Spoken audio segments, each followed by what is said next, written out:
Кофе ямар байна? 좋아. 아예. 커피 주스를 가라라. Хажуудах хэдний мэдгүй л энэ да. Би кофе чамд шүү дээ. Тийш дээ нэрээ тий.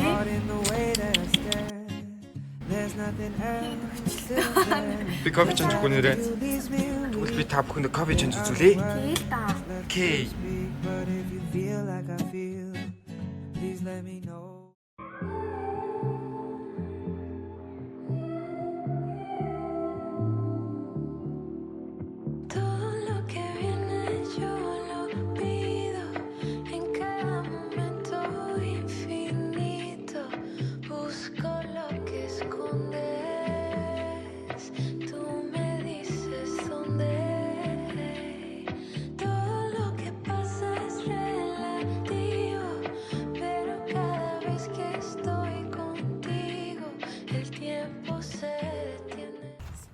За, яаж ин тогтох нь?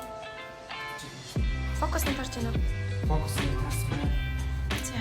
Яг ингэж сууж байна. За.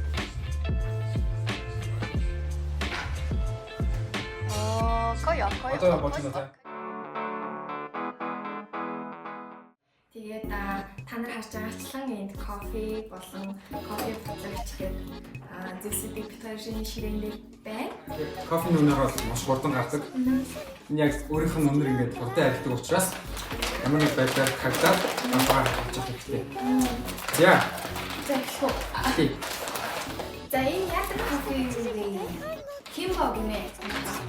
Так кофе мэ.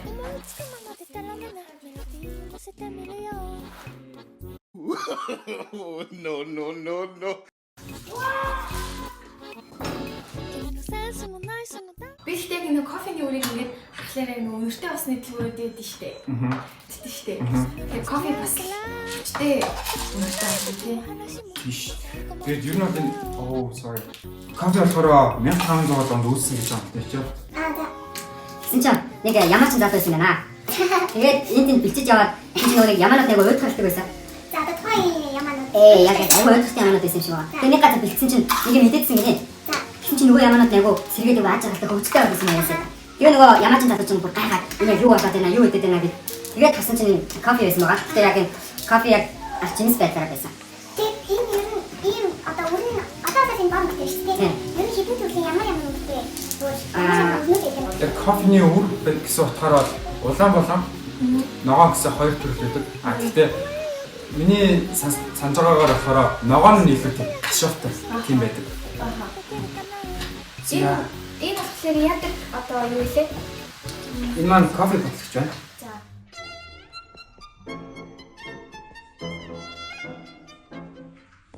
Энэ үгээр гарч ирэх юм шиг байна манайхаа. Тэгсэн да.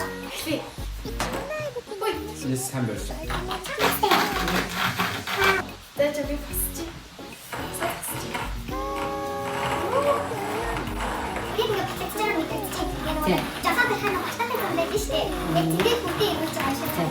Хэрвээ найз хүнтэйгээ хүмүүс танилцж байгаа эсвэл арай өргөж ихтэйг байх юм. Би ч заа. Оо, за ингэх юм. Ингэх хэрэгтэй. Хоёулаа сцен явчих юм уу? Адна аваа айдвч.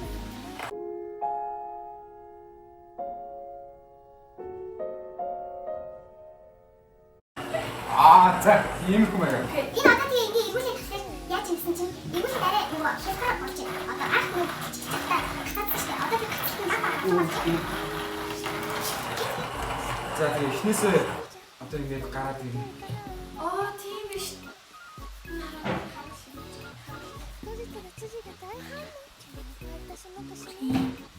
Нэрийнхэн жижигхэн ширхт олчтой юм.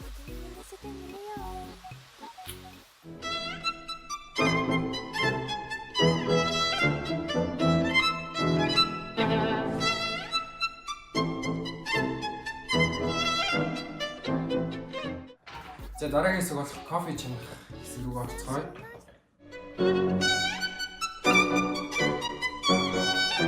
Энэ болохоор 3-4 үнс зориулсан. Гэхдээ ер нь кофе чанагч бол янз бүр байдаг. Яг энэ юу л шиг юм нь болохоор энэ дээр бол кофего тавьдаг. одоо тогтоож тайм гэсэн үг тийм.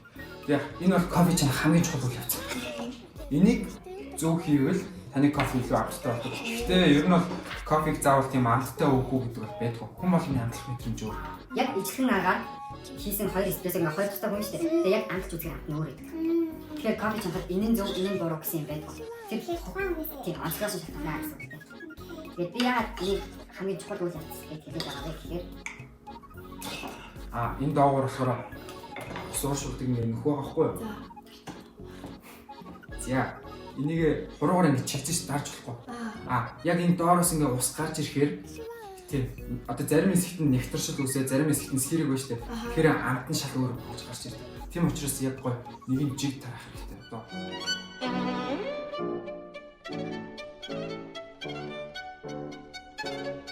За тэгээд эмэгтэйчүүдэд анхааруулж хэлэхэд бол хэрвээ та кофе чанахж байгаа бол гараа угаасан байх, цэвэрхэн байх хэрэгтэй. гарны тус төрөх шүү дээ. Тэгэх юм бол энэ гарны тусны чинь наад ч юм уу энэ кофе шингэдэг. Тэгэхээр кофе яг антен тэр чигээр үгүй. Би бас одоо гарын тустай шүү дээ. Тэгэхээр хийх боломжгүй юм байна гэсэн. За ингээд кофе маань бэлэн боллоо чанахад.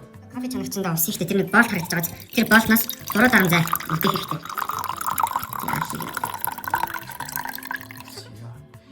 Нэг ингээд юм л та тавьчих хэрэгтэй. Дараагийн хэсгүүг орцгоо. Кофего чанахтаа эхлээд плетгээ халт юм хит өндөрөөр бол халаагаад хэрэггүй. Дуудчаар кофег тавина. За тэгээ ер нь бол кофе чанахж байгаа хүн нэг юм маш сайн харах хэрэгтэй. Тэр юу вэ гэхээр кофеныхаа ачуунаас хэзээж хоцож болохгүй. Энэ доороос ус яваад ууршилт нь яг дууссан үед нь нэг дууссан гэж үзэх хэрэгтэй. Энэ жижигхэн нөхөр гарч ирнэ гэсэн үг. Яг.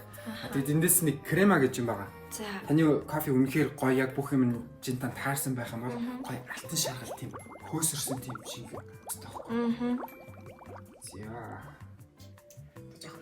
Халаачаад кофега чанвал бас арай илүү хурдан үйл явцтай болох юм шиг байна. За, кофе чанагдж явах хэсэгт бас өөр нэг зүйл анхаарах. Сүүний хэсэг байгаа. Түрүү та бүхэндээ танилцуулгыг өгсөн байна. Энэ маань болохоор сүүгээ хийгээд буцаж ирж явах нь энүүгээрээ хөөсрүүлж гаргах. Ер нь бол яг кофений сүг халаах температур гэвэл 70 градус.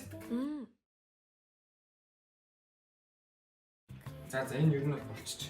Одоо ингээл хөөсрүүлэх үйл явц маань эхэлж байгаа. Энийг хурдан шийдэж өгөөч. Тийм. За би нэг дараа нь илүү дэлгэрэнгүй тайлбарлаж өгнө. Хэрвээ та сүгэ ингэ бэлэн болгосон бол хамгийн түрүүнд одоо тэр хоёр авах байгаа шүү дээ. Яг хоёр аяганда тэнцүү эхлээд харуулж. Эхлээд сүүнээс маань хөөс нь хэлж байгаа. Үүнийхээ дараагаар сүгэ хаваалж идэх байна.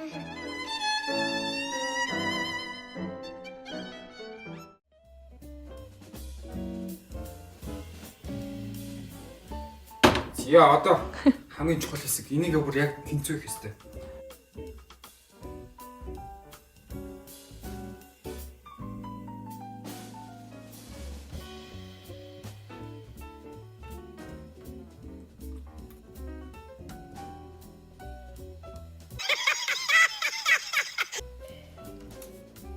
Вау.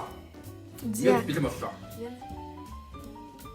Зүгээр л Уухсан мөн ингэ мэдрэх хэрэгтэй. За. Cheers.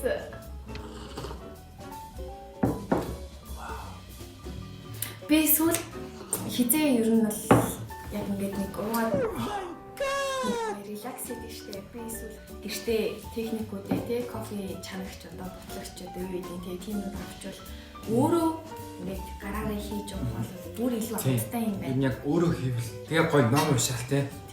Тийм. Жишээ нь одоо бид тэр капучино уулаа гэж бодоход гөөм ингэ дуу штэ тий.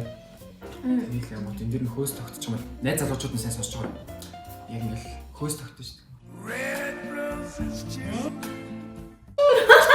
Энэ чинь энэ амар боломжгүй. Тийм учраас капучино захиалж өгөрөө болцон дээр ихний болцон дээр энэ олон жил амьдрахтаа би нэг зүйлийг ойлголоо. Гайхалтай кофе яхад хөрх охин байх шаардлагатай. Сонсноо манайха. За ингээд манай влогийг үзэж дуусгасан бол та бүхэндээ маш их баярлалаа. Тэгээд дараагийн дугаараар та бүхэндээ уулзцгаая. Сонирхолтой байсан байх гэж найдаж байна. Дараагийн дугаараар уулзцгаая.